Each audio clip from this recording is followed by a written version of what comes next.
नमस्ते दोस्तों, मैं हूं आरजे कार्तिक। एक बड़ी छोटी सी कहानी एक सेठ जी की। बहुत पैसा था, बहुत सारे बिजनेस चल रहे थे और जैसे जैसे बिजनेस बढ़ते जा रहे थे उनकी भक्ति प्रभु में बढ़ती जा रही थी।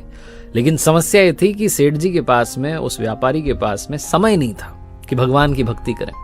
तो बहुत सारे मंदिर तो उन्होंने बनवाए, लेकिन वो स्वयं कभी पूजा करने के लिए गए नहीं। उन्होंने मंदिरों में पुजारी रख दिए और पुजारियों को नियुक्त कर दिया कि भैया आपको सुबह शाम की पूजा करनी है। तो घर में बैठ करके प्रसन्न हो जाते थे कि चलो साहब मंदिर बना दिए हैं, पुजारी जो है अपनी पूजा कर रहे हैं। लेकिन एक बार उनके बिजनेस में बहुत बड़ा घाटा हुआ। वो ऐसे संकट में फंस गए जहां उन्हें 100 करोड़ रुपए की आवश्यकता थी। और जब उन्हें लगा कि अब हर तरफ से घिर चुका हूं, पैसा कहीं से अरेंज नहीं हो पा रहा है, तो याद आया कि मैंने इतने सारे मंदिर बनाए हैं, भगवान को प्रसन्न किया है, चलो चल करके उन्हीं से मांग लेते हैं। तो सुबह सुबह इस बात का व्यापारी ने ध्यान रखा कि सुबह सुबह बोनी वाला जो समय है उसमें जाना है। सबसे पहले भगवान से मैं ही बात करूं, कोई और आकर के कुछ मांग ले, भगवान का मन खराब हो जाए। तो इसलिए सबसे पहले ब्रह्म मुहूर्त में जग करके निकल गए।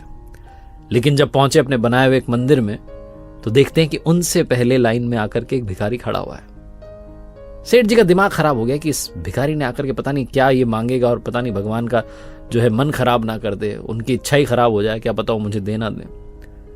तो उसके पीछे खड़े हो गए। भिखारी के पीछे जाकर के उसने नजर पलट के देखा भिखारी ने, तो उसे दिखा कि सेठ जी आए।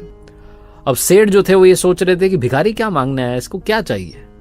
और भिखारी ये सोच रहा था कि सेठ जी भी यहां मांगने के लिए आए हुए, सेठ जी को अब क्या चाहिए, इतना सब कुछ मिल गया। जैसे ही मंदिर में पट खुले तो भिखारी ने भगवान से कहा कि प्रभु सिर्फ 100 रुपयों की आवश्यकता है, मेरी पत्नी बीमार है, कुछ दवा का प्रबंध हो जाता तो इलाज चल जाता और मेरी पत्नी ठीक हो जाती।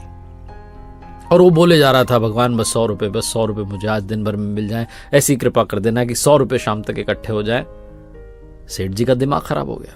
उन्होंने कहा हट ही नहीं रहा, अपनी प्रार्थना चली जा रही है। बिना देरी के अपनी जेब में से 100 का नोट निकाला और उस भिखारी के हाथ में रखा, कहा जाओ जाओ जाओ, दे दिए 100 रुपये, चलो निकलो भी यहां से, मुझे बात करने दो। भिखारी बड़ा खुश हुआ, भगवान को ढोक देकर के प्रणाम करके धोख लगा के निकल लिया कि वाह आपने तो सुबह सुबह ही काम कर दिया।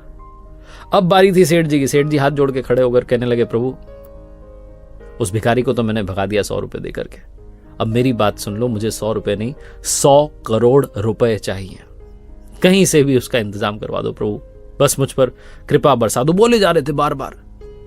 तो कमाल ये हुआ कि मूर्ति में से भगवान प्रकटे और कहने लगे कि तूने एक भिखारी से तो मेरा पीछा छुड़वा दिया, उसे 100 रुपये देकर के, अब मुझे तुझसे भी बड़ा भिखारी ढूंढना पड़ेगा जो आए और तुझे 100 करोड़ रुपए देकर के तुझसे मेरा पीछा छुड़वा दे। सेठ जी की आंखों में आंसू आ गए। कहने लगे, प्रभु ऐसा क्यों कह रहे हैं। भगवान ने कहा, बस यही तो सच है, तुमने इतने मंदिर बनवाए, इतना सब कुछ करवाया, लेकिन कभी मिलने नहीं आए। आज भी आए हो तो तब आए हो जब तुम्हें कुछ मांगना है। मैं प्रेम का भूखा हूं, बस मिलने ही चले आते तो इतना बड़ा संकट आने नहीं देता। बहुत छोटी सी कहानी जिसका सार ये समझाता है कि जहां बहुत ज्यादा मांगा जाता है वहां प्यार खत्म हो जाता है, प्रेम समाप्त हो जाता है। इसलिए मांगना बंद कीजिए।